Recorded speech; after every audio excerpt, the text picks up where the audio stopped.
ونصلی علی رسول الکریم وعلی آلہ وصحبہ وذریتہ اجمعین رب اشرح لی صدری ویسر لی امری واحلل عقدۃ من لسانی یفقہوا قولی واجعل لی وزیرا من اہلی آمین رب العالمین سبحانک لا علم لنا الا ما علمتنا انک انت العلیم الحکیم۔ ہم لوگوں نے آیت نمبر 279 تک پڑھ لیا تھا۔ آج ہم لوگ آیت نمبر 280 سورہ بقرہ کی آیت نمبر 280 سے شروع کریں گے۔ بات ہو رہی تھی سود کی، اس سے پہلے جو بات ہو رہی تھی سود کی۔ اب ایک چیز ہم بات شروع کریں کہ جب انسان کے پاس بچت ہوتی ہے، انسان جب اپنے پیسے بچاتا ہے تو اس کے دو ہی مصرف ہوتے ہیں، یا انسان وہ پیسے بچا کے خرچ کرتا ہے، تو جب خرچ کرنے کا معاملہ آتا ہے تو اللہ تعالیٰ کہتا ہے کہ انفاق فی سبیل اللہ کریں، اللہ تعالیٰ کے راستے میں خرچ کریں، اللہ تعالیٰ کے دین کے لیے خرچ کریں۔ دوسرا ہے کہ جب انسان پیسے بچاتا ہے تو وہ اپنے پیسوں کو ملٹیپلائی کرنا چاہتا ہے، اپنے پیسوں کو زیادہ کرنا چاہتا ہے۔ تو اب اس کے بھی پھر آگے دو آپشنز ہیں۔ ایک آپشن یہ ہے کہ حرام طریقے سے اپنے پیسوں کو زیادہ کرے، ایک آپشن یہ ہے کہ وہ حلال طریقے سے اپنے پیسوں کو زیادہ کرے۔ تو جو حلال طریقے ہیں، جو بزنس کے طریقے ہیں، اللہ تعالیٰ نے ان کو جائز قرار دیا ہے، اور جو حرام طریقے ہیں جس میں سب سے بڑا طریقہ سود کا ہے، اللہ تعالیٰ نے اس کو حرام قرار دیا اور اتنی شدت سے حرام قرار دیا ہے کہ اللہ تعالیٰ نے فرمایا کہ اگر کوئی سود میں ڈیل کرتا ہے تو گویا وہ اللہ اور اس کے رسول کے خلاف اعلان جنگ ہے، یا اللہ اور اس کے رسول اس کے خلاف اعلان جنگ کرتے ہیں۔ اتنا معاملہ سخت ہے سود کا۔ اب آگے بات آ رہی ہے مقروض کی۔ اب یہاں پہ یہ بھی ہم ذہن میں رکھیں کہ اس سے پہلے سود کا معاملہ ہے، اللہ تعالیٰ نے سود کی حرمت بیان کی اور فرمایا کہ اس کو چھوڑ دیا جائے۔ اب اس کے بعد ساتھ ہی قرض کا معاملہ آ گیا، کیونکہ ہوتا یہ ہے کہ جب انسان، اس سے پہلے ایک اور چیز ہم دیکھیں کہ جو عرب تھے ان کے اندر جو ایک بہت بڑی کوالٹی تھی، جو اب بھی ہے، وہ یہ تھی اور ہے کہ وہ لوگ بہت مہمان نواز تھے، بڑے شہ خرچ تھے۔ یعنی کہ اس سے اندازہ لگائیں، ہمیں ایسے واقعات بھی ملتے ہیں کہ اگر کبھی کسی کے گھر کوئی مہمان آ جاتا اور اس کے پاس صرف اپنی ایک اونٹنی ہوتی جو اس کی سواری کا اور اس کا باقی جو ہے زندگی کے کھانے پینے کا بندوبست کرتی تھی، وہ انسان اس اونٹنی کو ذبح کر دیتا مہمان نوازی کے لیے۔ یعنی اتنے فراخ دل مہمان نواز تھے۔ تو وہاں پر جب سود ختم ہوا تو ظاہری بات ہے معاملات کچھ ایسے بھی ہو گئے کہ کچھ لوگ جنہوں نے شاید سود لیا ہوا تھا وہ قرض میں بدل گیا، یا قرض لے کے اپنے معاملات پورے کرتے تھے۔ تو اب یہ بھی ایک کانٹیکسٹ ہے اور ایک جنرل بات بھی ہے سود کی جو آگے اللہ تعالیٰ بیان کر رہا ہے۔ تو اللہ تعالیٰ فرماتے ہیں وَإِن كَانَ ذُو عُسْرَةٍ فَنَظْرَةٌ إِلَىٰ مَيْسَرَةٍ، اگر مقروض تنگ دست ہو تو فراخی حاصل ہونے تک اسے مہلت دے دو، یعنی اس کے لیے آسانی پیدا کر دیں تاکہ وہ اپنا قرض واپس کر دے۔ وَأَن تَصَدَّقُوا، اور اگر تم صدقہ کر دو یعنی اسے معاف کر دو، اللہ کی راہ میں دے دو، خیر لکم، یہ تمہارے لیے بہتر ہے، یہ اللہ تعالیٰ کی طرف سے اللہ تعالیٰ کے لیے قرض حسنہ ہو جائے گا، آپ کے لیے ذخیرہ آخرت بن جائے گا۔ ہم نے پہلے بھی بات کی تھی، ایک بار پھر اس کا اعادہ کر لیں کہ اسلامی معیشت کے اندر سب سے اونچا مصرف جو خرچنے کا ہے وہ انفاق سبیل اللہ، کہ اللہ تعالیٰ کے راستے میں خرچا جائے، اللہ تعالیٰ کے دین کے لیے خرچا جائے۔ تو یہاں پر بھی اللہ تعالیٰ یہ کہہ رہے کہ اگر آپ صدقہ کر دو، وَأَن تَصَدَّقُوا، اگر آپ صدقہ کرتے ہو تو یہ زیادہ بہتر ہے۔ اس سے کمتر درجہ کیا ہے؟ اس سے کمتر درجہ یہ ہے کہ اگر آپ نے کسی کو قرض دیا ہے، جسے ہم قرض حسنہ کہتے ہیں، کہ آپ کہتے ہیں بھائی آپ قرض لے لو، آپ کا جو معاملہ کاروبار رکا ہوا ہے آپ اس کو چلا لو، جب یہ چل جائے گا تو مجھے اصل رقم واپس کر دینا۔ اور اس کا ایک تیسرا درجہ بھی بیان کیا جاتا ہے، اسے کہتے ہیں مزاربت کا درجہ۔ مزاربت کا درجہ، مداربت، عربی میں مواربت کہتے ہیں اسے، اردو میں ہم لوگ مزاربت کہتے ہیں کہ وہ زا اور زو اور زا سارا ایک ہی ہو جاتا ہے نا۔ ہاں، تو وہ کیا ہوتا ہے؟ وہ یہ ہوتا ہے کہ ایک شخص جو کاروبار کرنا چاہتا ہے اسے مثلا میں اپنی رقم دیتا ہوں، میں کہتا ہوں کہ آپ کاروبار کرو، اگر آپ کا کاروبار چل گیا تو اس میں میرا بھی حصہ ہے، لیکن اگر نہیں چلا تو پھر نقصان تمام کا تمام میرا ہے، پھر وہ شخص ذمہ دار نہیں ہوگا۔ لیکن اس کو اللہ تعالیٰ نے پسند نہیں کیا ہے، یعنی کہ اس چیز کو جو مداربت ہے، اس چیز کو دین میں کوئی خاص پسندیدگی کی نکاح سے نہیں دیکھا تھا، لیکن اگر کوئی یہ کرنا چاہے تو یہ حلال ہے، اس پہ لیے کوئی نہیں ہے۔ وہ اس میں ہے، حلال بھی اسی درجے میں ہے کہ اگر نقصان ہو گیا تو وہ آپ کا نقصان ہے، وہ دوسرا شخص جو ہے وہ اس کا ذمہ دار نہیں ہوگا، اس لیے یہ بڑا دیکھ بھال کے اور بڑا ٹرسٹ والا معاملہ ہے۔ پھر آگے اللہ تعالیٰ فرماتا ہے ان کنتم تعلمون، اگر تم جانتے ہو، یعنی کہ یہ پیسے نہیں ہیں جس کی بات ہے، آپ یہ جان لو کہ جو بھی آپ کر رہے ہو، جو آپ مقروض جو تنگ دست ہے آپ اس کے لیے صدقہ کرتے ہو، خیرات کرتے ہو، تو اسے وقت دیتے ہو، تو یہ اللہ تعالیٰ کے پاس ایک اجر ہے، اس بات کو آپ اچھی طرح جان لو۔ اگلی آیت کہا جاتا ہے کہ اگلی آیت جو ہے وہ قرآن مجید کے نزول کے اعتبار سے آخری آیت ہے۔ وَاتَّقُوا يَوْمًا، اور ڈرو اس دن سے، ترجون فیہ الی اللہ، جس دن تم لوٹائے جاؤ گے اللہ تعالیٰ کی طرف۔ دو دن ہے جس دن انسان اللہ تعالیٰ کی طرف لوٹایا جائے، دو دن سے مراد ہے کہ سمجھنے کے لیے، ایک انسان کی موت کا دن، جب انسان مرتا ہے تو وہ پلٹ جاتا ہے اللہ کی طرف، اس دنیا سے معاملہ اس کا ختم ہو گیا، اب اللہ کی طرف ہے۔ اور دوسرا جو اصل قیامت کا دن ہے، جب دوبارہ سور پھونکا جائے گا اور سارے اپنی قبروں سے نکل کھڑے ہوں گے میدان حشر کی طرف جانے کے لیے، تو اللہ تعالیٰ فرما رہا ہے کہ اس دن سے ڈرو. اور ہم لوگ پہلے پڑھ چکے ہیں سورہ بقرہ کی آیات میں، یہاں پہ اللہ تعالیٰ نے حضرت بنی اسرائیل کے لیے جو ہے نا فرمایا تھا کہ واتقوا یوما لا تجزی نفس عن نفس شیئا ولا یقبل منها شفاعۃ، کہ ڈرو اس دن سے کہ جس دن نہ کوئی جان کسی دوسرے جان کے کام آئے گی، نہ کوئی سفارش قبول کی جائے گی، نہ کوئی فدیہ وصول کیا جائے گا، اور اس دن کوئی مدد کرنے والا نہیں ہوگا.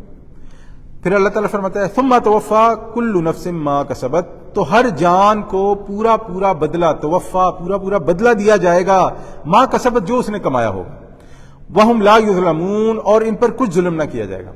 جس نے اچھائی کمائی ہے اللہ تعالیٰ اس کو اچھا بدلہ دے گا، اللہ تعالیٰ اس کو ملٹی پلائی کرے گا، اللہ تعالیٰ اس کو بڑھا دے گا اس کی نیت کے مطابق، اس کے اللہ تعالیٰ کی جو شان ہے اس کے مطابق اللہ تعالیٰ اس کو بڑھا دے گا. اور جس نے کوئی برائی کی ہے اس کا بھی بدلہ اس کو پورا پورا مل جائے گا، الا یہ کہ اللہ تعالیٰ اسے معاف فرما دے. یہاں پر ایک چیز اور بھی ہے جو ہمیں سمجھنی ہے کہ اچھائی اور برائی اس کا نیت کے ساتھ بھی بڑا معاملہ ہے. کبھی ہمیں یہ سامنے نظر آتا ہے کہ ایک شخص بڑی اچھائی کر رہا ہے، بہت اچھا کام کر رہا ہے، لیکن اس کی نیت میں ایسا فطور ہوتا ہے کہ وہ بڑی دیر بعد جا کے کھلتا کہ یہ جو ہے نا اس نے کیا گیم چل دی ہے. اور اسی طرح کئی بار انسان جو ہے وہ ہمیں ایسا لگتا ہے بظاہر جو ہے وہ بہت بڑی برائی میں ملوث ہے، کوئی بہت بڑے اس میں، لیکن ہم نہیں جانتے اللہ کہ اندر سے اس کا اللہ تعالیٰ کے ساتھ کیا معاملہ ہے، وہ کس مصیبت میں پھنسا ہوا ہے. گو کہ ظاہر میں وہ برائی ہے، لیکن ہم اللہ تعالیٰ سے دعا کریں گے کہ اللہ تعالیٰ اس شخص کو ہدایت دے اور اس کو معاف فرمائے. تو بات یہ ہے کہ قیامت والے دن اللہ تعالیٰ ہر انسان کو اس کے عمل اور اس کی نیت کے مطابق جو اس نے کمایا ہے، اسی لیے اللہ تعالیٰ نے عمل نہیں کہا ما کسبت، کہ جو اس نے کمایا ہے اللہ تعالیٰ اس کے مطابق اسے پورا پورا درجہ دے. اب آگے جو آیت آ رہی ہے یہ بڑی لمبی آیت ہے، یہ قرآن کی سب سے لمبی آیت ہے، اسے کہتے ہیں آیت دین. دین کا مطلب ہوتا ہے جو ہم لوگ ایک دوسرے سے قرض وغیرہ لیتے ہیں. تو اس میں اللہ تعالیٰ نے ہدایت کی ہے کہ قرض جب لیا جائے تو اس کو لکھ لیا جائے، وہ چاہے کاروباری ہو، ایک تو ہوتا ہے نا چھوٹا موٹا آپ نے آج لیا ابھی لیا میں ابھی دیتا ہوں، یہ ایک جنرل بات ہو رہی ہے. جو کاروباری قرض وغیرہ جو ہوتے ہیں ان کے بارے میں بات ہو رہی ہے. ہمارے یہاں مسئلہ یہ ہے کہ عموماً ان چیزوں کو زبانی کر لیا جاتا ہے اور جو اصل طریقہ کار ہے اس کو چھوڑ دیا جاتا ہے. تو اس پہ ایک بڑی جو ہے نا وہ سخت حدیث ملتی ہے جو صحیح الجامع میں بھی ہے اور امام حاکم میں بھی ہے، کہ اس کا جو مفہوم ہے وہ یہ ہے کہ جب کوئی اپنا مالی معاملہ کرتے ہوئے اس کو لکھتا نہیں ہے تو گویا وہ اللہ اور اس کے رسول کا جو حکم ہے اس سے پیچھے جا رہا ہے، اس کو پورا نہیں کر رہا ہے. تو اگر ایسا مقروض ایسے معاملے میں کوئی مال ضائع ہو جائے تو پھر اگر اس کا مال ضائع ہو گیا تو اس کے لیے کوئی اجر نہیں ہے، اور اگر وہ دوسرے کے حق میں بد دعا بھی کرتا ہے تو اس کی اللہ تعالیٰ فریاد نہیں سنتا. جو اللہ تعالیٰ کے اور اللہ کے رسول کے حکم سے پیچھے ہٹے گا تو پھر اس کا یہ معاملہ ہے. تو آیت شروع کرتے ہیں جی. آیت میں اللہ تعالیٰ فرماتا ہے یا ایھا الذین آمنوا، اے لوگوں جو ایمان لائے ہو. یہاں پر بھی اللہ تعالیٰ فرماتا ہے نا یا ایھا الذین آمنوا، تو فوراً اپنے کان کھڑے کر لیں. اس کا مطلب ہے کہ اب اللہ تعالیٰ ایک ایسا حکم دینے والا ہے کہ یہاں تو جو ہم پہ بڑا گراں گزرے گا، کہ ہمارے لیے بڑا کڑوا حکم ہوگا، یا وہ کوئی ایسا حکم ہوگا کہ جو ہمیں فوری طور پہ جس کی حکمت ہو سکتا ہے سمجھنا ہے، ہو سکتا ہے مرنے تک بھی سمجھنا ہے. لیکن یہ معاملہ دین کے اور ایمان کے معاملے میں ہوگا کہ اگر اس میں کوتاہی برتی جائے گی تو پھر انسان جو ہے نا اسلام سے بھی خارج ہو سکتا ہے. تو یا ایھا الذین آمنوا، اے ایمان والو، اذا تداینتم بدین الی اجل مسمی، جب تم ایک دوسرے کے ساتھ قرض کا معاملہ کرو اجل مسمی، ایک وقت مقررہ تک یا معین وقت تک، فاکتبوہ، تو اس کو لکھ لیا کرو. دو حکم ہو گئے جی. ایک تو یہ کہ وقت معین کر لو، جب آپ نے قرض کا معاملہ کرنا ہے تو آپ نے وقت معین کر لینا ہے. دوسرا یہ کہ آپ نے لکھ لینا ہے اس کو، وقت معین کب دو گے کب لوگے، اور دوسرا یہ کہ اس کو لکھ لیا جائے. وَلْيَكْتُبْ بَيْنَكُمْ كَاتِبٌ بِالْعَدْلِ، اور چاہیے اس کو جو لکھنے والا ہے یا چاہیے کہ اس کو لکھے کوئی لکھنے والا تمہارے مابین عدل کے ساتھ، ڈنڈی نہیں ماری جائے گی، صحیح لکھا جائے گا. اچھا یہاں پہ اس بات کو آگے بڑھانے سے دیکھیں کہ اگر ہم اس کو ایک تو یہ معاملہ قرض والا ہو گیا نا، لیکن اگر ہم اپنے معاشرے میں بھی دیکھیں تو ہمارے معاشرے میں بھی ایک بہت بڑا مسئلہ ہے کہ لوگ خاص طور پہ جب اپنی بہنوں کے ساتھ معاملہ کرتے ہیں تو بڑا ظلم کرتے ہیں اس معاملے میں، بیٹیوں کے ساتھ معاملہ کرتے ہیں تو بڑا ظلم کرتے ہیں اس معاملے میں. اسی طرح کسی اپنے سے کمزور تر کے ساتھ معاملہ کرتے ہیں تو بڑا ظلم کرتے ہیں اس معاملے میں. اگر ہم اس آیت سے دیکھیں نا کہ جب اللہ تعالیٰ فرما رہا ہے کہ اسے عدل کے ساتھ لکھا کرو، ڈنڈی نہ ماری جائے، اس کا مطلب ہے کہ یہ انسان کے اندر جسے کہتے ہیں نا یہ ہوس یا یہ شیطانی وصف جو ہے نا یہ انسان کے اندر موجود ہوتا ہے. اسی لیے اللہ تعالیٰ نے کہا کہ دیکھو صحیح سے لکھو، ڈنڈی نہ مارو. وَلَا يَأْبَ كَاتِبٌ أَن يَكْتُبَ كَمَا عَلَّمَهُ اللَّهُ فَلْيَكْتُبْ، اور جو لکھنا جانتا ہو وہ لکھنے سے انکار نہ کرے. جس طرح اللہ نے اس کو سکھایا ہے، بس چاہیے کہ وہ لکھ دے. یعنی اس وقت تو یہ ہے کہ معاشرے میں پڑھے لکھے بہت لوگ جو ہے وہ کم ہوتے تھے، تو اللہ تعالیٰ یہ کہہ رہے کہ اگر آپ پر یہ ذمہ داری ڈالی جائے تو آپ نے اسے پیچھے نہیں ہٹنا اور آپ نے لکھ کر دینا ہے. اور آج کل یہ ہے کہ آج کل جو ہے وہ وثیقہ نویس ہوتے ہیں پاکستان میں. آپ نے دیکھا وہ لوگ ہوتے ہیں، اگر ہم کچہریوں میں یا وہاں پہ جائیں، جو پروفیشنل لکھنے والے ہوتے ہیں، تو بہتر ہے کہ بندہ ان سے بھی یہ کام کروا لے.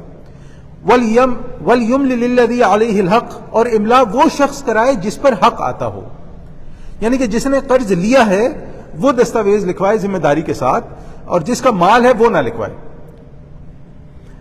اب یہاں پہ دیکھیں پھر اللہ تعالیٰ نے، ظاہری بات ہے جو قرض لے رہا ہے وہ کمزوری کی حالت میں ہے، جو قرض لے رہا ہے اس کی ضرورت ہے، تو وہ بیسیکلی جو ہے وہ کمزور ہے قرض لینے والے، تو اللہ تعالیٰ کہہ رہے جو کمزور ہے وہ لکھوائے گا. وَلْيَتَّقِ اللَّهَ رَبَّهُ، اور اللہ سے ڈرتا رہے اپنے رب کے معاملے میں. وَلَا يَبْخَسْ مِنْهُ شَيْئًا، اور لکھواتے ہوئے اس میں کوئی کمی یا بیشی نہ کرے. فَإِنْ كَانَ الَّذِي عَلَيْهِ الْحَقُّ سَفِيهًا أَوْ ضَعِيفًا، اور اگر وہ شخص جس پر حق عائد ہوتا ہے ناسمجھ یا ضعیف ہو، یعنی جو قرض لینے والا ہے وہ کسی ہو سکتا، یعنی کہ کوئی ایسا معاملہ ہے کہ وہ ناسمجھی یا ضعیفی والا معاملہ ہے. اولا يستطيع ان يملہ، تو اس کے اندر اتنی صلاحیت اور یا اس کے اندر اتنی صلاحیت نہ ہو کہ وہ املا کروا سکے، صحیح لکھوا سکے. فَلْيُمْلِلْ وَلِيُّهُ بِالْعَدْلِ، تو اس کا ولی، تو جو اس کا ولی ہو وہ انصاف کے ساتھ لکھوا دے. کہ دوسرے معاملے میں اگر ہم آج کی اس میں دیکھیں تو وہ اس معاملے کے لیے اپنا کوئی وکیل کر سکتا ہے، کوئی لائر کر سکتا ہے، یا کوئی ایسا دوست یا اپنا رشتہ دار ساتھ میں لے کے جا سکتا ہے کہ جس کو ان معاملات کا علم ہو، جو یہ کام کروا سکتا ہو، املا کروا سکتا ہو. جیسے میں نے کہا نا کہ اب تو وثیقہ نویس موجود ہیں، ان کے پاس آلریڈی ایک وہ ہوتا ہے، کیا اسے کہتے ہیں، فارمیٹ ہوتا ہے، انہیں پتا ہوتا ہے کیا کیسے کس طرح، تو وہ ہو جاتا ہے معاملہ. وَاسْتَشْهِدُوا شَهِيدَيْنِ مِن رِجَالِكُمْ، اور اس پر گواہ بنا لیا کرو اپنے مردوں میں سے 2 آدمیوں. اب یہ آگے والی آیت جو ہے نا، آگے والا جو ٹکڑا ہے نا، یہ ذرا کڑوا ہے. تو پہلا تو یہ ہوا کہ جب آپ لکھوا رہے ہیں تو 2 آدمیوں کو آپ نے گواہ بنا دیا. فَإِن لَّمْ يَكُونَا رَجُلَيْنِ، اور اگر 2 آدمی نہ ملیں اور اگر 2 مرد دستیاب نہ ہوں، فَرَجُلٌ أَوْ مَرَّتَانِ، فَرَجُلٌ وَامْرَأَتَانِ، تو 1 مرد اور 2 عورتیں ہوں. ممن ترضون من الشہداء، یہ گواہ تمہارے پسندیدہ لوگوں میں سے ہیں. یعنی 2 گواہ ظاہری بات انسان وہ بنائے گا کہ جو معاشرے میں یہ سمجھے کہ جن پر اعتماد کیا جا سکے اور جن کی گواہی قابل قبول ہو. اور اگر 2 مرد دستیاب نہیں ہیں تو 1 مرد اور 2 عورتوں کا انتخاب کیا گیا. اب یہاں پر نا بڑی لمبی لمبی بحثیں ہیں اس پہ کہ کیا یہ صرف اسی معاملے میں ہے یا دوسرے معاملے میں ہے کہ 1 مرد اور 2 عورتوں کی گواہی 1 مرد کے برابر. اس میں ہمیں جو ہے نا فقہا کے ہاں بحث ملتی ہیں، بحثیں ملتی ہیں کہ کس معاملے میں اور کس طرح کے. ہم لوگ اس وقت اس میں نہیں جا رہے، لیکن یہاں پر ہم ایک بات ذہن میں رکھیں گے جو ہمارے لیے بڑی ضروری ہے سمجھنا. آج کل یہ سمجھے کہ ایتھیزم کے نام پہ اور دین پر کیچڑ اچھالنے کے معاملے میں اور کسی معاملے میں قرآن میں سے اس قسم کی آیات اخذ کی جاتی ہیں اور لوگوں کو گمراہ کرنے کی کوشش کی جاتی ہے. اب ہمیں یہاں پر یہ چیز سمجھنی ہوگی، ہمیں یہاں پر یہ سمجھنا ہوگا کہ دیکھیں بہت سارے معاملات ایسے ہیں کہ جو ہم لوگ اپنی عقل سے حل نہیں کر سکتے. مثلا ایک بڑی سمپل سی بات ہے، مرد زیادہ اسٹرانگ ہوتا ہے فزیکلی یا عورت؟ ظاہری بات ہے مرد اسٹرانگ ہوتا ہے نا. اس لیے ہم دیکھتے ہیں کہ جتنے بھی ورلڈ ریکارڈز ہیں اس میں مردوں کے علیحدہ ہوتے ہیں، عورتوں کے علیحدہ ہوتے ہیں، اور مردوں کی فگرز عورتوں سے بہت ڈفرینٹ ہوتی ہیں، بہت مختلف ہوتی ہیں. اب اگر کوئی بندہ اٹھ کے یہ اپنی عقل سے لڑا کے کہے کہ یہ کون سی بات ہے کہ اللہ تعالیٰ نے جو ہے نا وہ بچہ پیدا کرنے کی ذمہ داری عورت پہ رکھی ہے، مرد کو کیوں نہیں دی؟ مرد تو زیادہ اسٹرانگ ہوتا ہے. اب اس قسم کے کوئی اعتراضات کرنا شروع کر دے تو آپ اس کا کیا جواب دیں گے؟ یا اسی طرح اگر کوئی، بہرحال ہم یہی رک جاتے ہیں، بات بڑی لمبی. تو ہمارے لیے یہ سمجھنا بڑا ضروری ہے کہ دین کے معاملات جب تک دین میں داخل ہو کر، دین کے دائرے میں داخل ہو کر نہ دیکھے جائیں تب تک ہم ان کی اصلیت، یا آپ یہ سمجھیں کہ تب تک ہم ان کی حکمت نہیں سمجھ سکتے. اگر سمجھ آ گئی تو الحمدللہ، اگر سمجھ نہیں آئی تو جو باقی دین کی چیزیں ہیں جن کی حکمت ہمیں سمجھ میں آ چکی ہے اس کی روشنی میں ہم یہی فیصلہ کریں گے کہ یہی بات اللہ تعالیٰ نے جو فرمائی ہے یہی سچ ہے، گو کہ ہمیں اس کی بات کی حکمت سمجھ میں نہیں آ رہی. آگے اللہ تعالیٰ فرماتا ہے ان تضل احداہما فتذکر احداہما الاخری، تاکہ ان میں سے کوئی ایک بھول جائے تو دوسری اسے یاد کروا دے. پھر وہی بات، پھر یہاں پہ ایک اعتراض ہو سکتا ہے کہ کیا مرد نہیں بھول سکتا؟ ظاہری بات ہے مرد بھی بھول سکتا ہے، عورت بھی بھول سکتی ہے، لیکن بہرحال یہاں پر یہ ہے ہم اس آیت پہ جو ہے نا وہ توکل کریں گے. الا یعلم من خلق، کیا وہی نہیں جانے گا جس نے پیدا کیا ہے؟ وَهُوَ اللطیف الخبیر، وہ بڑا باریک بین اور ہر شے کا جاننے والا ہے۔ اللہ تعالیٰ جانتا ہے، اللہ تعالیٰ نے پیدا کیا ہے مرد کو بھی عورت کو بھی، اللہ تعالیٰ نے ان کے اندر رکھا ہے جو بھی رکھنا ہے، تو جو اللہ تعالیٰ کا حکم ہے ہم اسی پہ چلیں گے۔ علت سمجھ میں آ جائے الحمدللہ، حکم سمجھ میں آ جائے الحمدللہ، نہیں سمجھ میں آ گئے تو بہرحال ہم نے اس کو ماننا ہے۔ وَلَا يَأْبَ الشُّهَدَاءُ إِذَا مَا دُعُوا، اور انکار نہ کریں گواہ جبکہ ان کو بلایا جائے، کیونکہ دین میں گواہی چھپانے پر بہت بڑی وعیدیں ہیں، بہت بڑی بڑی وارننگز ہیں۔ اللہ تعالیٰ فرماتا ہے اسی کی 140 میں کہ وَمَنْ أَظْلَمُ مِمَّنْ كَتَمَ شَهَادَةً عِندَهُ مِنْ عِندِ وَمَنْ أَظْلَمُ مِمَّنْ كَتَمَ شَهَادَةً عِندَهُ مِنَ اللَّهِ، اور اس شخص سے بڑھ کر کون ظالم ہوگا جس کے پاس اللہ کی طرف سے ایک شہادت موجود ہو اور وہ اسے چھپائے، یعنی کہ اللہ تعالیٰ نے اسے ظلم سے تعبیر کیا۔ وَلَا تَسَمُوا، اور تساہل مت کرو، لیزی مت بنو، أَن تَكْتُبُوهُ صَغِيرًا أَوْ كَبِيرًا إِلَىٰ أَجَلِهِ، اس کے لکھنے میں خواہ معاملہ چھوٹا ہو یا بڑا ہو، اس کی معین مدت کے لیے، یعنی چھوٹا ہے قرض بڑا ہے قرض، آپ نے اس کی دستاویز لکھنی ہی لکھنی ہے۔ اس کے بعد جب یہ دستاویز لکھ دی گئی ہمارے سامنے ایک جو ہے وہ آپ سمجھے کہ کانٹریکٹ آ گیا ہے، اب اس کے بعد اگر کوئی اس میں کمی بیشی کرنا چاہے، کوئی مدت بڑھانا چاہے، کم کرنا چاہے یا اس کو معاف کرنا چاہے تو پھر وہ بات کا معاملہ ہے۔ ذالکم اقسط عند اللہ، یہ اللہ کے نزدیک اور بھی زیادہ انصاف پر مبنی ہے۔ وَأَقْوَمُ لِلشَّهَادَةِ، اور گواہی کو زیادہ درست رکھنے والا ہے، یعنی اگر معاملہ کانٹریکٹ میں آ جائے تو یہ زیادہ واضح ہے۔ وَأَدْنَىٰ أَلَّا تَرْتَابُوا، اور یہ اس سے زیادہ قریب ہے کہ تم شبے میں نہیں پڑو گے۔ ہم جانتے ہیں، بلکہ میں آپ کو اپنا ذاتی واقعہ بتاؤں کہ والد صاحب کا مکان جو ہے نا وہ کروا رہے تھے، نام کروا رہے تھے، تو میں نے اور اپنے بھائی کے نام کروانا تھا، تو میرا بھائی جو ہے وہ پاکستان میں نہیں تھا، میں بھی قطر سے آیا تھا وہ کروانے کے لیے، تو جسے نام کروانا تھا نا، تو میں نے اسے کہا کہ آپ ایسا کریں کہ یہ مکان میرے نام کر دیں اس وقت، کیونکہ میں یہاں پر ہوں، تو بعد میں اپنے بھائی کے ساتھ معاملہ کر دوں گا۔ تو وہ بڑا ہی عقل مند آدمی تھا، اس نے مجھے کہا، پنجابی میں کہا، اس نے کہا پتر اے عدالتاں ویکھیاں نے؟ میں نے کہا جی میں نے دیکھی ہیں عدالتیں۔ کہتا پتر تیرے میرے لیے نہیں بنیاں۔ میں نے کہا بزرگوں گل سمجھ نہیں ہے۔ اس نے کہا کہ تو میرا کی لینا یا میں تیرا کی دینا؟ کہتا ہے بنیاں نے پراواں نہیں ہیں، اے بنیاں نے چاچے مامے پھپھیاں انہاں لئی بنیاں نے عدالتاں۔ یعنی اس نے مجھے یہ بات سمجھائی کہ یہ عدالتوں میں تمہارا میرا کام نہیں ہے، کیونکہ ہم نے ایک دوسرے سے ڈیل نہیں کرنا، یہ بھائی ہوتے ہیں جو ایک دوسرے کو عدالتوں میں لے کے آتے ہیں، یہ پھپھیاں چاچے مامے تائے ہوتے ہیں جو ایک دوسرے کو عدالتوں میں لے کے آتے ہیں۔ تو ایسا مت کرو، اپنے بھائی سے کاغذات منگاؤ اور جو صحیح طریقہ اسے کام کرو، اور واقعی اس کی بات بالکل پکی۔ اور پھر اگر ہم اپنے ارد گرد دیکھیں نا، جیسے میں کہتا ہوں کہ آپ اپنے ارد گرد دیکھ لیں کہ ہمارے خاندانوں میں ساری لڑائیاں ہی کس بات پر ہوتی ہیں کہ یہ میرا حصہ تھا، یہ تیرا حصہ تھا، یہ میرے باپ نے مجھے اپنی زندگی میں کہہ دیا تھا، اس نے کہا اچھا کہہ دیا تھا دکھاؤ کہاں پر ہے۔ اور ایسے بھی جو ہے وہ لوگ ہوتے ہیں کہ جہاں پہ وہ لکھا ہوتا ہے لیکن بھائی جو ہے وہ اس کو چھپا جاتے ہیں، نہیں بتاتے ہیں، یعنی لوگوں کو موت بھولی ہوئی ہے۔ بہرحال وہ بات کہیں سے کہیں نکل گئی۔ تو وَأَدْنَىٰ أَلَّا تَرْتَابُوا، یہ اس کے زیادہ قریب ہے کہ تم شبے میں نہیں پڑو گے۔ یہ پیسہ، ہیرے زیور، زمینیں، گھر، یہ دیکھ کے اچھوں کے ایمان پھسل جاتے ہیں۔ میں نے تو دیکھا ہے کہ جو ہے نا وہ مرے ہوئے جو ہوتے ہیں نا ان کو بھی معاف نہیں ہوتا ہے، یعنی کہ نا اگر انسان مر گیا، یا آپ کے سامنے بھی ہوگا ایسی باتیں کہ ادھر فرض کریں کہ میں نے کسی کو قرضہ دیا، اپنے بھائی کو ہی، میرا خیر ابھی کوئی بھائی نہیں ہے لیکن میں نے اپنے بھائی کو ہی قرضہ دیا اور میں مر گیا۔ اب وہ ادھر میں مرا، میری آنکھیں بھانے ہوئی، ادھر بھائی کا کون سا قرضہ؟ بھائی کہاں ہے کوئی؟ اپنی بھابھی کو کہاں لکھا ہوا ہے؟ کہیں ہے کچھ اس نے لکھا؟ نہیں لکھا تو جاؤ پھر لے کر آؤ، کس سے مانگ رہے ہو قرضہ؟ اور میں بار بار کہتا ہوں ہمارے ارد گرد دیکھیں قرآن کی صرف ایک ہدایت پر عمل نہ کرنے کا نتیجہ کہ پھر گھر کے گھر ٹوٹ جاتے ہیں، بہن بھائیوں میں بڑی بڑی دوریاں پیدا ہو جاتی ہیں۔ آگے اللہ تعالیٰ فرماتا ہے اِلَّا أَن تَكُونَ تِجَارَةً حَاضِرَةً تُدِيرُونَهَا بَيْنَكُمْ، الا یہ کہ کوئی تجارتی لین دین ہو جو تم دست بدست کرتے ہو۔ جیسے ہم دکان پہ جاتے ہیں، اسے کوئی چیز خریدتے ہیں، پیسے دیتے ہیں، وہ ہمیں چیز دے دیتا ہے، اگر ہم اس کی رسید وغیرہ نہیں لیتے ہیں تو یہ کوئی اتنا بڑا معاملہ نہیں ہے۔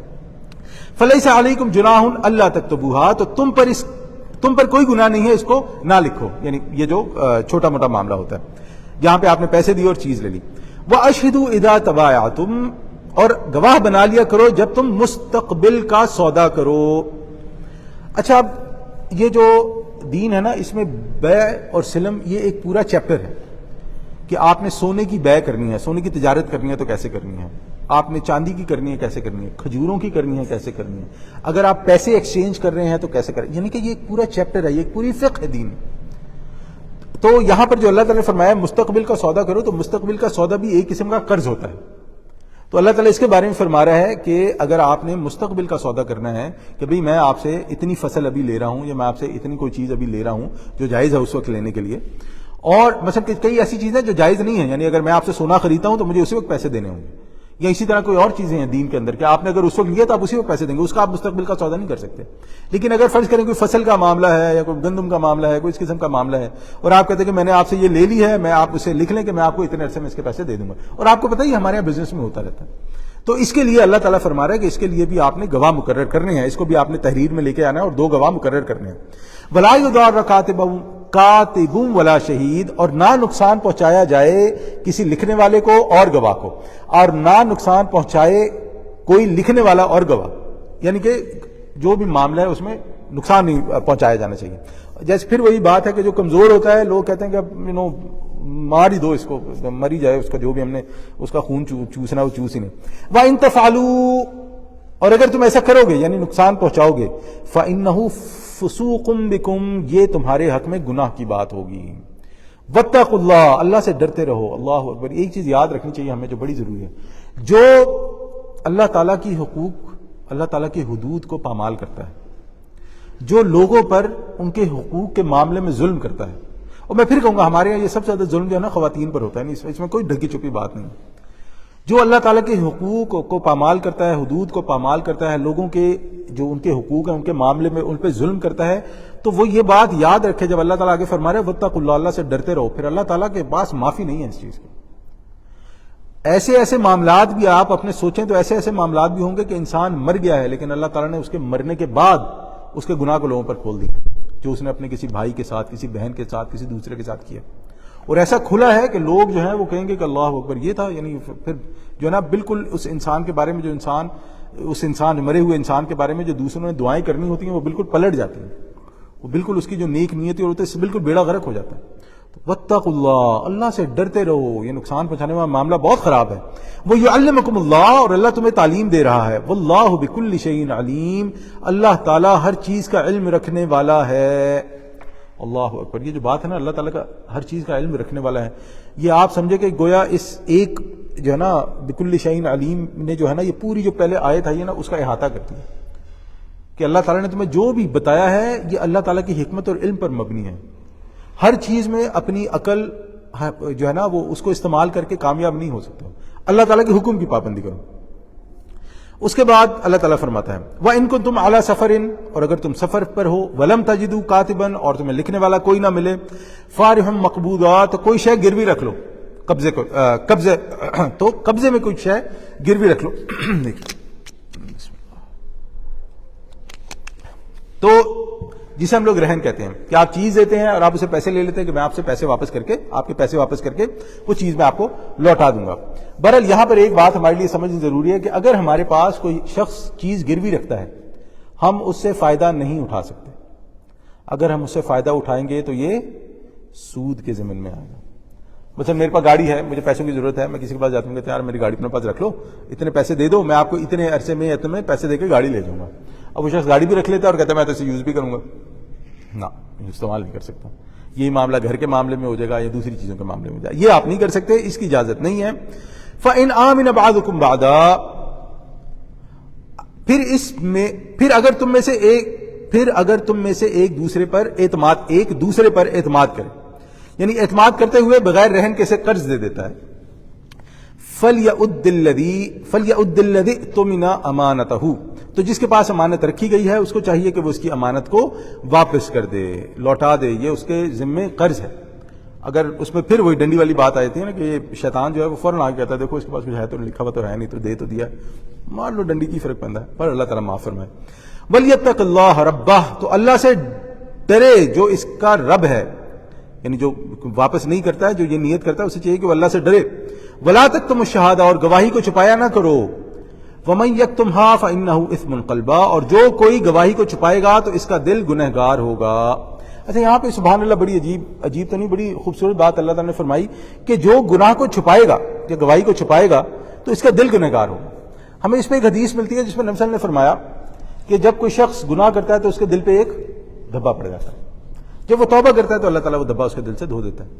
پھر اگر وہ دوسرا گناہ کرتا ہے پھر دھبا پڑتا ہے، وہ توبہ نہیں کرتا تو وہ دھبا پڑتے پڑتے پڑتے اس شخص کا دل جو ہے وہ بالکل کالا ہو جاتا ہے اور پھر جو ہے نا اس کا معاملہ بڑا خراب ہو جاتا ہے۔ تو یہاں پر بھی اللہ تعالیٰ اسی بات کی طرف کہہ رہے ہیں کہ انسان کا دل گنہگار ہو جاتا ہے۔ اس کا مطلب یہ ہے کہ ہمارے جو ظاہری اعضاء ہیں، ایک تو ہمارا دل کا معاملہ ہے، لیکن اس سے ایک اور چیز بھی ہوتی ہے کہ ہمارے جو ظاہری اعضاء ہیں اس پر بھی انسان کے گناہ کا اثر پڑتا ہے۔ آپ نے دیکھا ہوگا، یعنی اللہ معاف کرے بڑی سخت بات کرنے لگا، آپ نے دیکھا ہوگا کچھ لوگ ہوتے ہیں جن کی شکل پہ لعنت برس رہی ہوتی ہے، آپ ان کی شکل دیکھیں آپ کو گن آئے گی۔ یہ ایک ایسا معاملہ ہے کہ جو شخص اللہ تعالیٰ کی حدود کو توڑے گا، اللہ تعالیٰ کے معاملے میں بے شرم، بے غیرت، بے حیا ہوگا، اللہ تعالیٰ اس کے چہرے سے نور ہی سلب کر لیں گے۔ اللہ تعالیٰ اسے کسی ایسی بیماری میں مبتلا کر دیں گے کہ جو ہے نا دوسرے اسے دیکھنے والے توبہ توب کر اٹھیں گے۔ ہم اللہ تعالیٰ سے معافی کی طلبگار ہیں کہ ہم کسی کو جج نہیں کر رہے، لیکن ایک جنرل بات کر رہے ہیں۔ تو اللہ تعالیٰ فرماتا ہے کہ جو کوئی بھی گواہی چھپائے گا تو اس کا دل گناہ گار ہوگا۔ اس کا مطلب ہے کہ اللہ تعالیٰ کے ساتھ جو گناہ کرتا ہے اس کے دل پہ کہیں نہ کہیں کچھ نہ کچھ اثر ہوتا ہے۔ واللہ بما تعملون علیم، اور جو کچھ تم کر رہے ہو اللہ تعالیٰ اسے خوب جانتا ہے۔ آگے اللہ تعالیٰ اب ہم جو پڑھے سورہ بقرہ کا آخری رکوع ہے، 3 آیات پر مشتمل ہے۔ اللہ تعالیٰ فرماتا ہے للہ ما فی السماوات و ما فی الارض، اللہ ہی کا ہے جو کچھ آسمانوں میں ہے اور جو کچھ زمین میں ہے۔ وَإِن تُبْدُوا مَا فِي أَنفُسِكُمْ، اور جو کچھ تمہارے دلوں میں ہے اگر خواہ تم اسے چھپاؤ، وَإِن تُبْدُوا مَا فِي أَنفُسِكُمْ أَوْ تُخْفُوهُ يُحَاسِبْكُمُ اللَّهُ، تو یا تم اسے چھپاؤ یا ظاہر کرو، يُحَاسِبْكُمْ بِهِ اللَّهُ، تو اللہ تعالیٰ اس کا محاسبہ کر کے رہے گا۔ نیتیں اللہ تعالیٰ کے علم میں ہیں۔ کوئی کسی بھی قسم کا معاملہ کرتا ہے تو ہمیں پہلے بھی مسلم کی حدیث پڑھی تھی کہ جس میں نبی صلی اللہ علیہ وسلم نے فرمایا کہ اللہ تعالیٰ تمہاری صورتوں کو نہیں دیکھتا، اللہ تعالیٰ تمہارے اعمال کو دیکھتا ہے، اللہ تعالیٰ تمہارے دلوں کو اور تمہارے اعمال کو دیکھتا ہے۔ تو اللہ کے محاسبے سے انسان نہیں بچ سکتا، نیک کام کرے گا تب بھی نہیں بچ سکتا، برا کام کرے گا تب بھی نہیں بچ سکتا۔ فَيَغْفِرُ لِمَن يَشَاءُ وَيُعَذِّبُ مَن يَشَاءُ، اللہ تعالیٰ جس کو چاہتا ہے بخش دیتا ہے، یا جس کو چاہے گا بخش دے گا اور جس کو چاہے گا عذاب دے گا۔ اختیار مطلق اللہ تعالیٰ کے پاس ہے، اللہ تعالیٰ کا جو دل کرتا ہے اللہ تعالیٰ کر سکتا ہے، یہ اللہ تعالیٰ کی شان ہے۔ ان اللہ یفعل ما یشاء، اللہ تعالیٰ جیسا چاہتا ہے ویسا کرتا ہے۔ دیکھیں یہ نا ایمان کا اور عقیدے کا معاملہ ہے کہ اگر اللہ تعالیٰ کسی کو عذاب دینا چاہے تو اللہ تعالیٰ کی مرضی، اللہ تعالیٰ کسی کو معاف کرنا چاہے تو اللہ تعالیٰ کی مرضی، یہ ہمارا عقیدہ ہے، یہ ایمان کا معاملہ ہے۔ البتہ ہم یہ کیا کہتے ہیں، ہم یہ کہتے ہیں کہ اللہ تعالیٰ فرماتا ہے کتب علی نفسہ الرحمہ، اللہ تعالیٰ نے اپنے اوپر رحمت کتبہ فرض کر لیا، اللہ تعالیٰ خود اپنے بارے میں فرماتا ہے، یا کتب ربکم علی نفسہ الرحمہ، تمہارے رب نے رحمت کو اپنے اوپر واجب کر لیا۔ تو اہل سنت والجماعت کا یہ عقیدہ ہے کہ اللہ تعالیٰ کی رحمت، اللہ تعالیٰ نے جو رحمت اپنے اوپر واجب کی ہے انشاءاللہ اس رحمت کی وجہ سے اللہ تعالیٰ بہت سارے لوگوں کے معاملات کو درست فرما دے گا، معاف فرما دے گا، پردہ کر دے گا، ان کو جانے دے گا۔ لیکن اختیار مطلق اللہ تعالیٰ کا، اللہ تعالیٰ چاہے گا تو یہ کرے گا۔ لیکن جب اللہ تعالیٰ یہ رحمت کی بات کرتا ہے، باقی یہ بھی ایک بحث اپنے اندر ہے، تو ہمارے لیے یہ جاننا بڑا ضروری تھا ایمان کا معاملہ کہ اللہ تعالیٰ جو چاہے گا کرے گا، لیکن ہم اللہ تعالیٰ سے رحمت کی امید کرتے ہیں کیونکہ اللہ تعالیٰ نے فرمایا کہ اللہ تعالیٰ نے اپنے اوپر رحمت کو واجب کر لیا۔ واللہ علی کل شیء قدیر، اللہ تعالیٰ ہر چیز پہ قدرت رکھتا ہے۔ اب اس کے بعد آگے آخری 2 آیات، ان آخری 2 آیات کے بارے میں ہمیں حدیث میں ملتا ہے کہ یہ آخری 2 آیات نبی اکرم صلی اللہ علیہ وسلم کو گفٹ دی گئی تھی، ہدیہ دیا گیا، تحفہ دیا گیا تھا جب نبی اکرم صلی اللہ علیہ وسلم معراج کے واقعے، جب معراج کی انہیں وہ کروایا گیا تھا، معراج کا واقعہ پیش آیا تھا۔ صحیح بخاری اور مسلم میں ہے کہ جو شخص ان دونوں آیات کو رات کو پڑھ لے تو یہ ان کے لیے کافی ہو جائیں گے۔ تو ہمیں چاہیے کہ ہم سونے سے پہلے ان 2 آیات کو ضرور پڑھ لیا کریں، جس طرح آیت الکرسی پڑھتے ہیں۔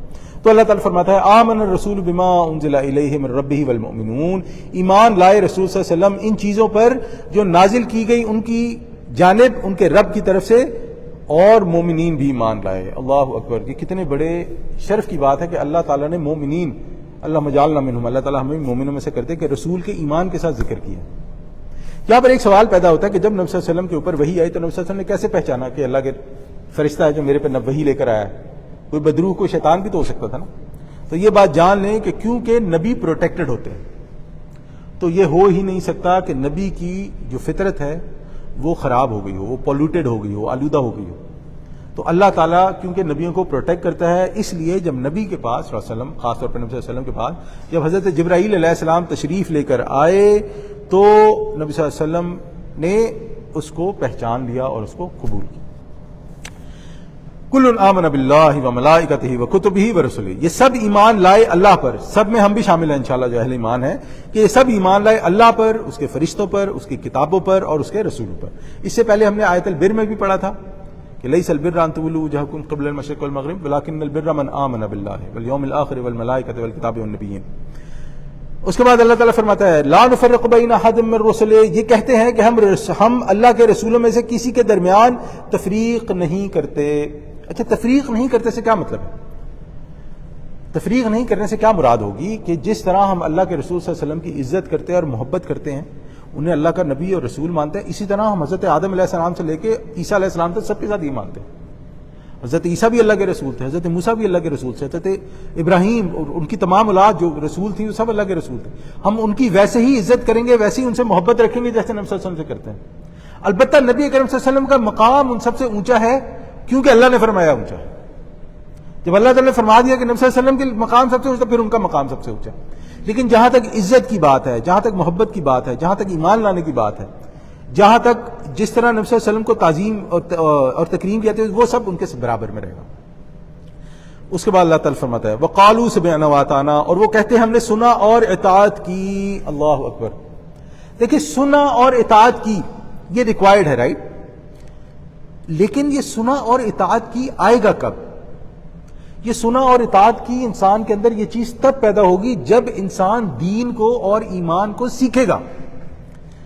جب تک ہم لوگ سیکھیں گے نہیں کسی چیز کو، ہم لوگ کیسے سن کے ایمان لے کے آ سکتے ہیں؟ یعنی ہمارے اندر ایک چیز کیسے پیدا ہو سکتی ہے بغیر سیکھے کہ ہم لوگ سنیں اور ہم لوگوں کو وہ چیز جو ہے نا ہم اس پر ایمان لیں؟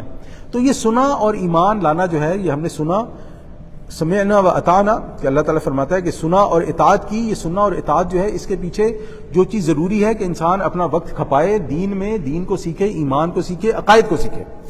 غفرانک ربنا، پروردگار ہم تیری بخشش مانگتے ہیں، یعنی تیری مغفرت کے طلبگار ہیں، وَإِلَيْكَ الْمَصِيرُ، اور تیری ہی جانب لوٹنا ہے۔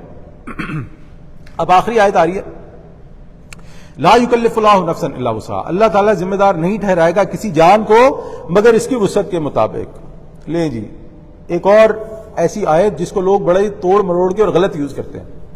اب انسان دنیا کے معاملے میں تو بھاگے گا، پوری کوشش کرے گا، پتہ نہیں کہاں کہاں سے جو ہے نا وہ چیزیں نکال کے لے کے آئے گا، لیکن جب دین کا معاملہ ہوگا تو کہا میرے میں تو ہے ہی نہیں ہمت۔ اللہ تعالیٰ نے فرمایا ہے کہ لا یکلف اللہ نفسا الا وسعها، کہ کسی جو ہے نا جان کو اس سے زیادہ جو ہے ذمہ دار اللہ تعالیٰ ٹھہرائے گا نہیں اس کے وسعت کے مطابق۔ تو یہ مان لیں اور یہ سمجھ لیں یہ بات کہ یہ آیت یا یہ بات تب انسان پر عائد ہوگی کہ جب انسان اپنی پوری کوشش کر لے اور اس کے بعد اسے وہ معاملہ حل نہ۔ ایک انسان بغیر پوری کوشش کیے ہی اپنی طرف سے ہی جو ہے وہ فتوے دینے شروع کر دے اور کہے کہ بھئی میرا معاملہ تو اللہ تعالیٰ کے پاس ہے، میرا تو اللہ جانتا ہے کہ میرے دل کے اندر کیا ہے، تو پھر اللہ واقعی جانتا ہے کسی کے دل کے اندر کیا ہے۔ تو ہمیں یہ چاہیے کہ جب تک ہم اپنی پوری کوشش نہ کریں، اللہ تعالیٰ کی وہ باتیں جو ہمارے سامنے ہیں ان کو نہ مان لیں، جن کا حکم دیا گیا ہے ان کو نہ مان لیں، تب تک یہ اس آیت کا جو ہے نا وہ عائد نہیں ہوگی کسی کو۔ دوسری ایک چیز اور رکھیں کہ اگر ایسا نہیں ہوگا، اگر ہم اللہ تعالیٰ کی بات نہیں مانیں گے، معاملہ دو طرفہ نہیں ہوگا، تو انسان کی عبادات، انسان کی دعائیں، انسان کی کوششیں اس کے منہ پہ ماری جائیں گی۔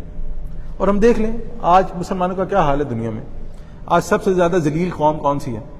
آج سب سے زیادہ مصائب اور ذلتیں کس کے اوپر ہیں؟ لوگ ہمیں کس نظروں سے دیکھتے ہیں؟ یعنی کہ یہ کوئی ڈھکی چھپی بات نہیں۔ آج ہمارا مسلمانوں کا نا یعنی کہ ایک امت کے طور پہ کتنا برا حال ہے کہ بس اللہ تعالیٰ معاف فرمائے۔ تو اللہ تعالیٰ کے پاس معاملہ اندھے کی لاٹھی والا نہیں ہے۔ اللہ تعالیٰ یہ جانتا ہے کہ اللہ تعالیٰ نے کس کو کیا جینز دیے ہیں، اللہ تعالیٰ جانتا ہے کس کی کیا لمیٹیشنز ہیں، اللہ تعالیٰ جانتا ہے کس کو کیا ماحول میسر آیا ہے، اللہ تعالیٰ جانتا ہے کس کے پاس کتنی جسمانی قوت ہے، اللہ تعالیٰ جانتا ہے کس کے پاس کیا صلاحیتیں ہیں۔ اگر یہ سب معاملات اللہ تعالیٰ جانتا ہے تو اس کا مطلب ہے کہ محاسبہ بھی پھر انفرادی ہوگا۔ قیامت والے دن ایک ایک کر کے اللہ تعالیٰ کے سامنے کھڑے ہوں گے اور ایک ایک کر کے ایک ایک عمل کا جواب دینا ہوگا۔ اگر اللہ تعالیٰ نے پوچھ لیا تو اللہ تعالیٰ نہ ہی پوچھے انشاءاللہ، اللہ تعالیٰ ہمیں ویسے ہی معاف کر دے انشاءاللہ۔ لا یکلف اللہ نفسا الا وسعها، یہ جو ہم نے آیت پڑھی ہے تو اس کا غلط نتیجہ نکالنا جو ہے اس کے ہم یہ بلکہ اس کو اگر ہم دریا کو کوزے میں بند کریں تو اس کا غلط، اس آیت کے غلط نتیجے کے وجہ سے ہی، اس آیت کے غلط نتیجے کی وجہ سے ہی آج مسلمان اس دنیا میں ذلیل اور رسوا ہیں۔ لہا ما کسبت وعلیہا مکتسبت، اس جان کے لیے ہے، اسی جان کے لیے ہے جو اس نے کمایا، اور اسی کے اوپر وبال بنے گا جو اس نے برائی کمائی۔ اب وہ دعا آ رہی ہے جو قرآن مجید کی جامع ترین دعاؤں میں سے ہے، ربنا لا تؤاخذنا ان نسینا او اخطانا، اے ہمارے رب ہم سے مواخذہ نہ کرنا اگر ہم بھول جائیں یا ہم سے خطا ہو جائے۔ جب انسان نے اپنی پوری کوشش کر لی اپنی طرف سے، ہی اور شی گیو ہر اور ہز بیسٹ، اس کے بعد اگر انسان سے کوئی بھول چوک غلطی ہو جاتی ہے تو اللہ تعالیٰ کے اس کی معافی۔ اسی طرح میں ایک حدیث میں بھی ملتا ہے کہ جس میں نبی صلی اللہ علیہ وسلم نے فرمایا کہ اللہ تعالیٰ نے غلطی اور بھول جانا جو ہے وہ انسان پر معاف کر دیا۔ ابن ماجہ کی روایت ہے غالباً، ربنا ولا تحمل علینا اصرا کما حملتہ علی الذین من قبلنا، اے ہمارے رب ہم پر ایسا بوجھ نہ ڈالیں جیسا آپ نے ان لوگوں پر ڈالا جو ہم سے پہلے تھے۔ ہم سے پہلے والی شریعت موسوی، اس میں ایسی ایسی سزائیں تھیں کہ سزا کے طور پہ ناک کاٹ دیتے تھے، سزا کے طور پہ کان کاٹ دیتے تھے۔ ان کا جو روزہ تھا، ان کے روزے میں کھانا پینا تو منع تھا ہی تھا، بات کرنی بھی منع تھی۔ ان کے روزے میں خاموشی تھی، ان کے روزے میں یعنی کہ جو ان کا پورا ٹائم گزرتا تھا میاں بیوی کا کوئی تعلق نہیں قائم ہو سکتا تھا۔ اس کے بعد انہیں یوم سبت جو ہفتے کا دن ہے اس کے بارے میں بڑی سخت ہدایت ہے کہ ہفتے والے دن وہ کوئی کام نہیں کر سکتے۔ ہم تو جمعے والے دن، جمعے کے خطبے کے بعد جمعہ جب آپ نے پڑھ لیا تو آپ آزاد ہیں، اپنا بزنس کریں، وہ نہیں کر سکتے۔ تو اللہ تعالیٰ فرماتا ہے کہ ہم یہ دعا کرتے ہیں اللہ تعالیٰ سے کہ آپ ہم پہ وہ بوجھ نہ ڈالیں جسے لے کے ہم چل نہ سکیں۔ اچھا، ایک ہے بوجھ کی طاقت جو ہم لے کے چل سکتے ہیں، اسے کہا جاتا ہے حمل۔ عربی میں کے لیے جو اس کا لفظ ہے وہ استعمال ہوتا ہے حمل، یعنی حمل وہ بوجھ ہوتا ہے جو انسان اٹھا سکتا ہے۔ لیکن وہ بوجھ جو انسان نہیں اٹھا سکتا، ولا تحمل علینا اسرا، تو اس صاد کے ساتھ اسر اس بوجھ کو کہا جاتا ہے جو انسان اٹھانے کے قابل نہ ہو۔ تو یہاں پر سبحان اللہ یہ بھی ایک بڑی خوبصورتی ہے اس دعا کی، ربنا ولا تحملنا ما لا طاقت لنا به، اے ہمارے رب ہم پر وہ بوجھ نہ ڈالنا جس کی ہمیں طاقت نہ ہو۔ اور اس کے بعد واعف عنا، ہم سے درگزر فرمانا، ہماری لغزشوں کو معاف فرمانا، واغفر لنا، ہمیں بخشتے رہنا، ہماری خطاؤں سے پردہ پوشی فرمانا۔ مغفرت کا مطلب ہوتا ہے کہ جب اللہ تعالیٰ گناہوں کو اپنی رحمت سے ڈھانپ دے، اللہ تعالیٰ گناہوں کی پردہ پوشی فرما دے۔ ورحمنا، ہم پر رحم فرما، انت مولانا، تو ہی ہمارا مولا ہے، تو ہی ہمارا پشت بنا ہے، تو ہی ہمارا والی ہے، تو ہی ہمارا مددگار ہے۔ فانصرنا علی القوم الکافرین، اور ہماری مدد فرما کافروں کے مقابلے میں۔ اللہ اکبر، یعنی آپ دیکھیں کہ یہ پوری بات کے بعد اللہ تعالیٰ نے جو آخری ٹکڑا بیان فرمایا، فانصرنا علی القوم الکافرین، اس کا مطلب ہے کہ کافروں کی قوم مسلمانوں پر اگینسٹ یا ان کے اگینسٹ کھڑی ہی رہے گی ہر حال میں۔ اور پھر میں وہی کہوں گا کہ آج ہم ان جنرل دیکھ لیں کہ کیا ہو رہا ہے ہمارے ساتھ، اور اگر ہم اس حساب سے دیکھیں، اس وقت کے حساب سے دیکھیں، تو ان کو یہ، اس وقت کے جو مسلمان ہیں ان کو یہ تلقین کی جا رہی ہے کہ مسلمانوں تیار رہو، آگے آپ پہ مشکلیں آنے والی ہیں، غزوات آنے والے ہیں، مسائل کھڑے ہونے والے ہیں۔ اور ہمارے لیے بھی یہی جو ہے نا اس میں دعا میں ہے کہ مسلمانوں، آپ جو آج کے مسلمانوں آپ بھی تیار رہو، اللہ تعالیٰ سے دعائیں کرو، اللہ تعالیٰ سے سب کچھ کرو، لیکن تیاری رکھو کہ آپ کو مشکلات کا سامنا کرنا ہی پڑتا رہے گا۔ جو دین کے معاملات ہیں، جو دین کے مسائل ہیں، جو دین کی مشکلیں ہیں، ان کو حل کرنے کے لیے تیار رہنا پڑے گا۔ اور یہاں پر کافر جو ہے نا، ایک اور چیز ہم دیکھیں گے، ایک تو ہے کہ قوم کافر آ گئی، اور ایک مسلمانوں میں بھی کافر پائے جاتے ہیں جو نام سے، اور جو ہے نا وہ شکل نام سے کہنا چاہیے کہ نام سے تو نہیں لگتے ہیں لیکن ان کے اعمال کافروں والی ہوتے ہیں، یعنی مسلمانوں کے مسلمان ہونے میں سب سے بڑی پرابلم وہ کریٹ کرتے ہیں۔ تو یہ دونوں قسم کے کافروں سے اللہ تعالیٰ سے پناہ مانگ رہے ہیں۔ تو آج الحمدللہ ہم نے ختم کر لی سورہ بقرہ۔ اللہ تعالیٰ سے دعا ہے کہ جو بھی ہم نے سنا، جو بھی ہم نے پڑھا، اللہ تعالیٰ اس پر عمل کرنے کی توفیق عطا فرمائے۔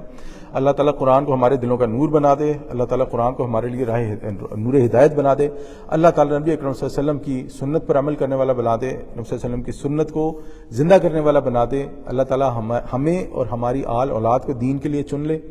اللہ تعالیٰ ہمارے لیے دین پر چلنا اور لوگوں کو دین سمجھنا اور سمجھانا آسان فرما دے، اور اللہ تعالیٰ ہماری تمام مشکلات پریشانیوں کو دور فرمائے۔ جو بیمار ہیں اللہ تعالیٰ انہیں صحت عطا فرمائے، جو فوت ہو گئے ہیں اللہ تعالیٰ ان کی مغفرت فرمائے، اور ہمیں ان لوگوں کا جو ہمارے بڑے بزرگ فوت ہو گئے ہیں، اللہ تعالی ہمیں ان لوگوں کے لیے صدقہ جاریہ بننے کی توفیق عطا فرمائے۔